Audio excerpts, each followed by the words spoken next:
Today's episode is for anyone who feels like they're doing all the right things in business, all the right things in marketing, but maybe they're still not standing out.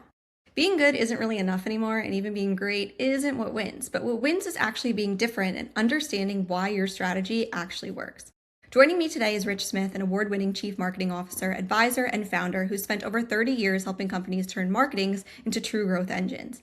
He's led brand transformation, scaled businesses into the billions, and helped companies navigate everything from hyper-growth crisis to turnaround situations. In this conversation, we're diving into what it really takes to stop the hustle and start scaling, from science to positioning to leadership, alignment, and building a strategy that actually makes sense. If you've been stuck in growth plateaus, maybe you have unclear messaging, or you're just feeling a little bit overwhelmed and working harder than you think you should be, this episode is going to shift your perspective.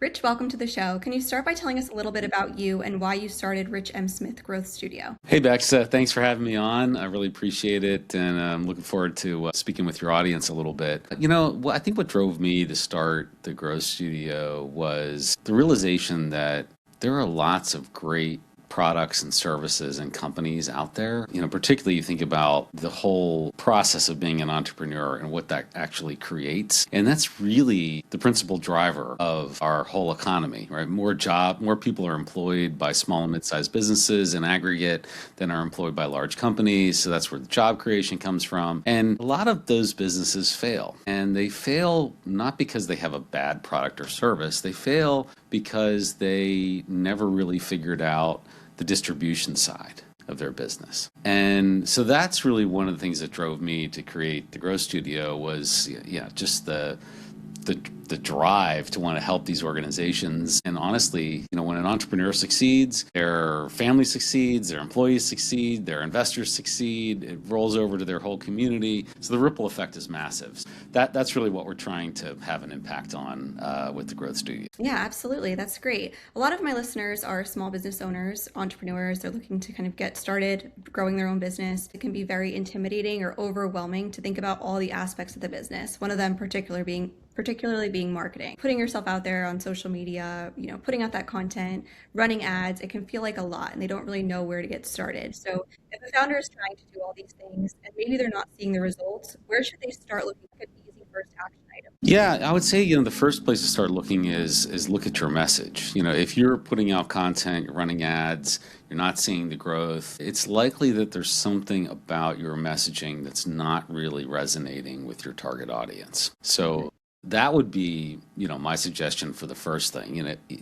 People tend to want to jump to tactics. Well, if I just post more on TikTok or I do more on Facebook or Instagram and that may be the right answer, but doing more when your message isn't resonating isn't going to help. So it's really important to think about who is your target audience, what do they care about that I can help with, and how do I structure a message? And I have a process for doing that. We might talk about it later. But how do you structure messaging that actually really resonates with your target audience and creates emotion in them? Because emotion is what drives us to action. That's great advice. We sometimes forget that the messaging should always be audience first and providing value to them. And then you could kind of dive into sharing more about your business. But people initially get engaged with your content online because they feel like you've provided some value to them in some way. And it kind of starts that relationship there. When someone's starting in a digital marketing, it can look very overwhelming. I feel like a lot of people say, I listen to this person, they say I have to post 10 times a day, and they can feel like they have to be everywhere and do everything to grow, whether it's on social media, email marketing. There's just so many different avenues you can go about it.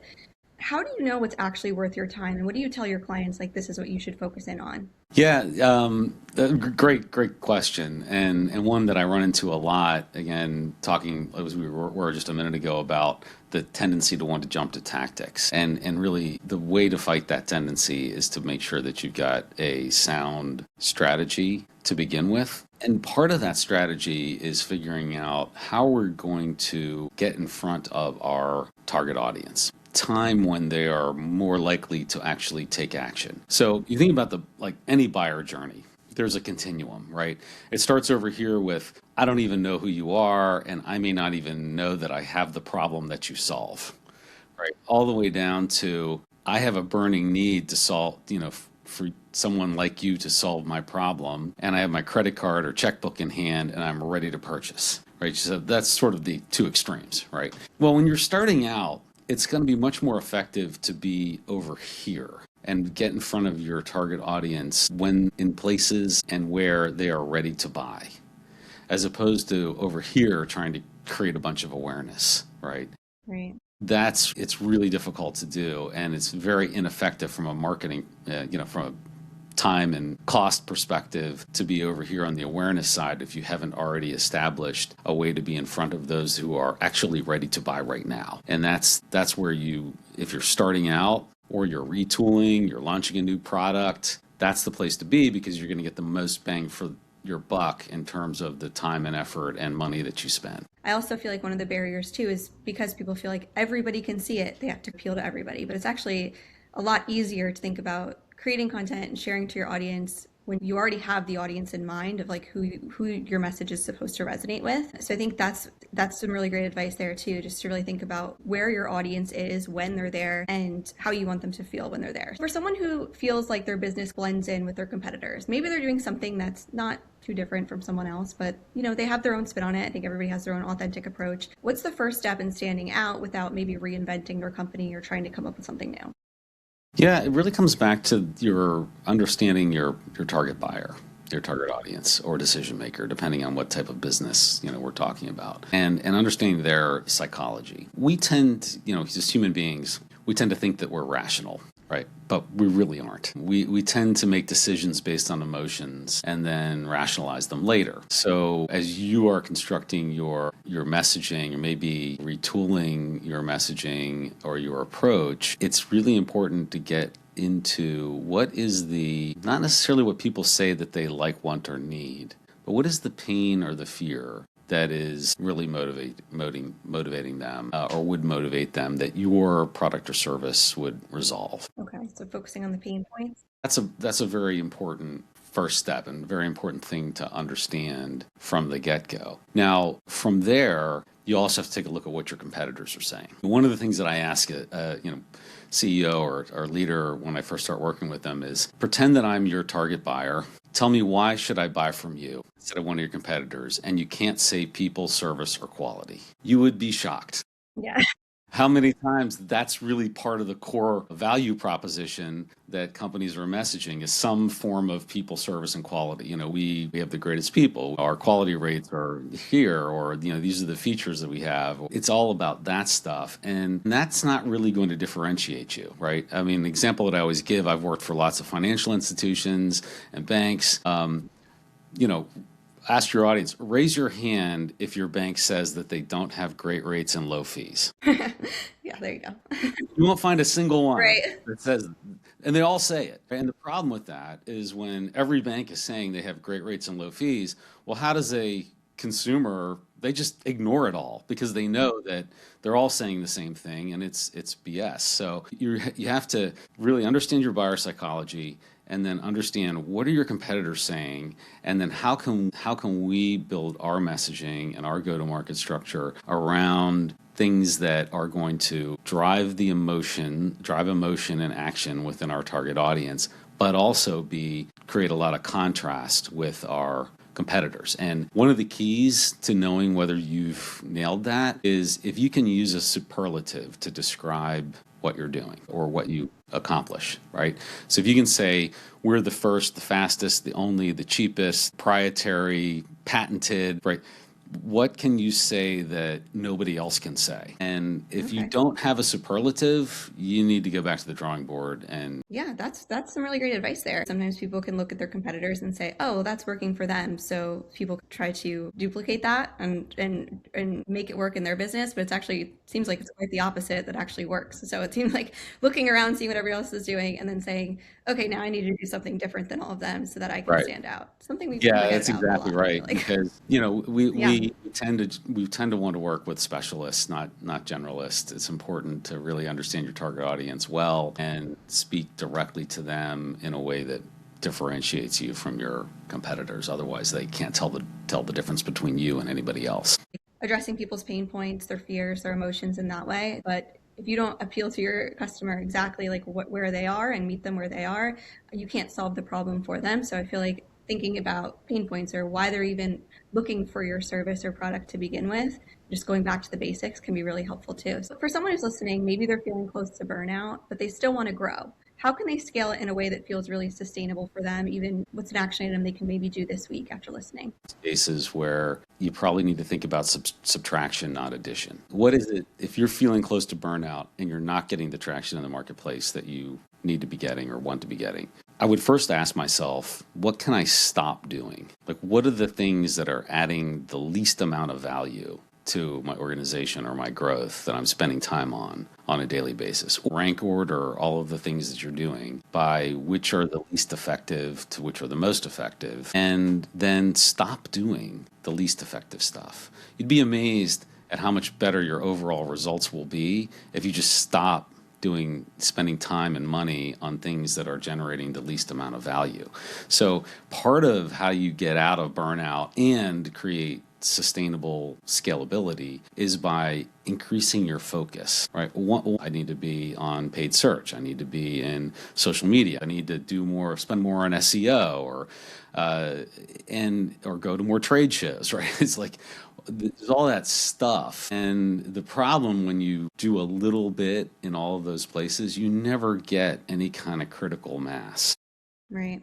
And so you may find things that are working. You might get lucky, but chances are pretty good that if you don't consolidate your resources into a few specific areas, you're not going to get enough scale in order to really tell whether they work or not. People that work in the digital marketing space, you feel like sometimes you have to be on all the platforms doing all the things, every social media platform. Then you have to think about email marketing, SMS marketing, building a blog, building a YouTube channel. Like there's so many avenues, but I really like how you broke that down into saying like to focus on what's actually moving the needle and making a difference. I think you can kind of put together that to-do list that we think is going to get everything done, and then it's like you put the tedious things at the top of the list and you just keep doing them hoping that it's going to make results. When you're on so many platforms or you are doing so much, it's really hard to tell which ones are actually making a difference because you're not focused in on the ones that are. Oh, well, I'm on, all these channels creating content for everyone and I'm getting sales, but I don't exactly know where they're coming from. So instead of taking time to dive into what's actually working, you're just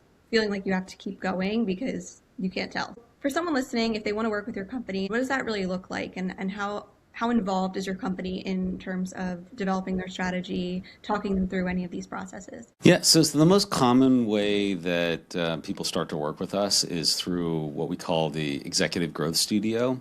Okay. And it's kind of like a 16-week program, but I don't mean it to sound like, you're going to spend all day, every day over 16 weeks. It's not like that. We start with, in-person day. We typically work with no more than 5 to 10 companies at a time and make sure that none of them are competitive with each other so that everybody in the room can kind of share freely. But we do basically 4 main things over that 16-week period. The first is a gap analysis between, hey, here's where you want to be, here's your long-term objective, and here's, the capabilities that you have today from a sales, marketing, revenue generation, demand gen, growth perspective, and identify what those gaps are. Okay, so in order to be where you really want to be, here are the things that you need to be doing. So that's kind of step 1. Step 2 is we take apart your brand messaging, your go-to-market message, and we use behavioral science techniques to help you restructure that message in a way,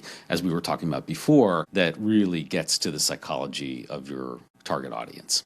Step 3 is to build a new go-to-market plan based on those first 2 things. What would that include? What campaigns are we going to try? How are we going to leverage the new messaging that we've created, et cetera? And then the last thing is is getting into the actual execution, and that's the 4th phase. And for that, we have plenty of resources. Oftentimes we work with companies that don't have big marketing teams or big internal staffs, and they need additional resources on a part-time basis. And I have, an extensive list of providers that I can make introductions to. So that's basically what we do. So the end of the 16 weeks, everybody who's been a part of that class or cohort presents announce their new strategy and new messaging to the rest of the groups. There's a little bit of accountability and competition in there. But it's really great because the different, whether it's a CEO or an executive leader or marketing leader that's in the room or part of the group, they get a lot from the other participants that are going through the same thing at the same. That's great. Yeah. It's probably helpful to get some outside perspective from someone that's not in the company to say, hey, I work for a company that's very different, but that messaging would actually really work on me, or maybe it wouldn't. So, And we usually also bring in some, expert mhm. guest speakers, people who are, let's say in the VC world, right? And they would come in and talk about, well, these are the kind of things that investors use to evaluate whether they want to invest in your company or ultimately, if you're looking for an exit, to buy your company. I'll bring in someone who's a pricing expert to talk about how, to structure pricing, and someone who's a sales expert to talk about how to structure your sales teams, things of that nature. So that's definitely part of the program as well, is just exposure to other experts in particular disciplines that can provide a lot of useful input. I'll be sure to add the link to your website in the show notes. Thank you so much, Rich. I appreciate your time today. I think this was a really great episode, and I look forward to sharing it out there. Great. Thanks so much. Thanks for having me on. I really enjoyed it. This conversation really reinforces something powerful. Growth isn't about doing something more, but it's actually understanding better. When you truly understand why your customers buy, what makes your business different, and how to align your team around that clarity, you stop guessing, you stop overworking, and you start leading with confidence. That's where real sustainable growth comes from. Thank you to Rich Smith for sharing practical insights and insightful strategies in today's episode. If you found this valuable, make sure to subscribe, share it with someone who's ready to move beyond the hustle, and leave a review. It really helps more people find these conversations. And if you'd like to connect with Rich or learn more about his work, you can find all the links below in the show notes. Until next time, keep showing up, keep creating, and keep building your story.